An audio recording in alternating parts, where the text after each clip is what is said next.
or your actions to see that they're consistent with what it is that you want to accomplish. And then simply, purposefully refocus when you find out that you're saying, doing, or thinking something that's opposite or not consistent with what you desire. And just constantly refocus. Eventually you'll get to the point where you are that person. A real good example of employing self-discipline is back in the late 70s, I decided I want to become a runner. And I can't tell you why. Because I don't remember the reason why. I just got it in my brain that I wanted to do it.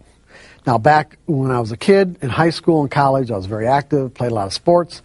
But from that point on, my lifestyle was such that I ended up becoming somewhat of a slug. And I say a slug, just, I watched a lot of, my primary vocation other than working was watching TV.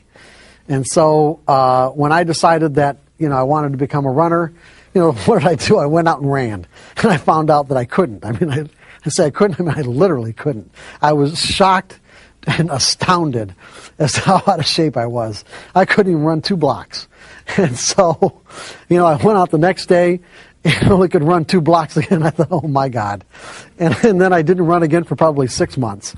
And so when I ran again, I at least had enough desire to compel me to run more than a couple of days.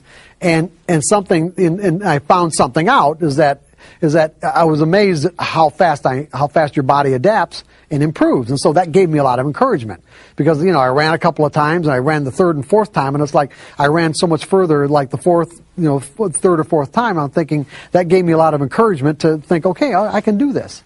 And so I set this goal for myself that this was like in May, I don't remember, in May of 1979 or 1978. I really don't remember. Anyway, but I set this goal for myself that I wanted to be able to run 5 miles by the end of the summer. And at the time, it seemed insurmountable. It really did. It didn't seem like it was even remotely possible to me, but that was my goal. And so I went out and, being kind of a methodical person, I went out and I bought a journal, a running journal, and a stopwatch, and of course the running shoes and all this kind of good stuff.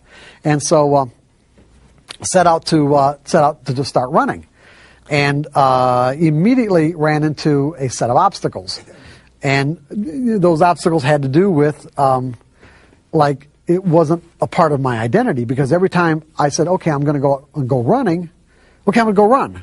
Well, what do you think happened? All these conflicting and competing thoughts flooded my brain like, okay, it's too hot, it's too cold, I ran 3 or 4 days ago, nobody I know, none of my friends are doing this, it might rain, and the biggest one, of course, was, I'll go after this program. And of course, I never went. So I would say that out of all the times that when I said I want to run, I would say that I managed to actually get my shoes on and get out the door maybe 30% of the time. Okay? But that 30% of the time, I was improving, okay? And I was actually getting further and further and getting encouraged, but I realized as I could run further and further, like I was up to a mile maybe, or a mile and a quarter or something, because I marked it all off in terms of like every half mile kind of thing of the course that I did. So I realized that I was getting so enthused over the fact that I was even getting that far that I thought I needed a mechanism to get the 5 miles because I thought I'd quit. What I mean I thought I'd quit is that if I got to 2 miles, that was so far beyond what I thought I could ever do anyway, that what would compel me to go to 5? And so, I don't know why I thought that way, but that's what I did. I really did. So I established what I called the 5-mile rule. And the 5-mile rule was, if I managed to get through all my conflicting and competing thoughts, and if I managed to get through those and actually get my shoes on and get outside and take 1 step forward, that I had to always run at least 1 step further than I did the time before. And I knew what that was because I kept the journal. I knew exactly where I stopped. So my rule was I always had to go, I could go more than 1 step, but it had to be at least 1 step. And what I found, and this was really interesting, because what I found is that there was a threshold. There was a certain threshold point at which all the conflicting and competing thoughts went away, and it was like I became a runner. It was like I didn't have to force myself to go out and run anymore. I actually felt compelled to run. And in a sense, what I did was create a new sense of identity. Like some people might call it a habit or whatever, I just call it a new sense of identity. I actually established a belief that said,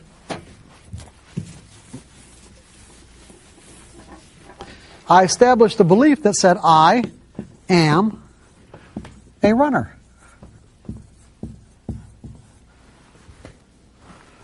That's who I am. You see, it's like it was people, and then my friends and family, they all thought that I was really disciplined. Because that's what I say about, most people think discipline is a personality characteristic. I don't define it that way at all. I define it as simply a technique for change. Because when we see somebody doing something that we can't do, that we'd like to do, but we have a problem with it, we just naturally think that they have the same kind of problems and that they're being disciplined in doing it. And that's not the case at all. If you're doing something effortlessly, it's because it's who you are. There was a threshold point, like I said, where all the conflicting energy just completely dissipated. And instead of me having to consciously say to myself, oh, I'm going to go out and run, I actually felt compelled to run.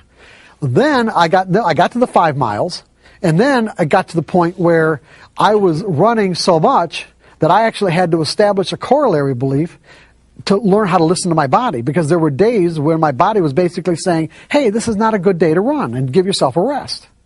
And that had to be all right. But for a while it wasn't, because when you start injuring yourself, then you know you're overdoing it. So I actually had to establish a belief that it was all right not to run.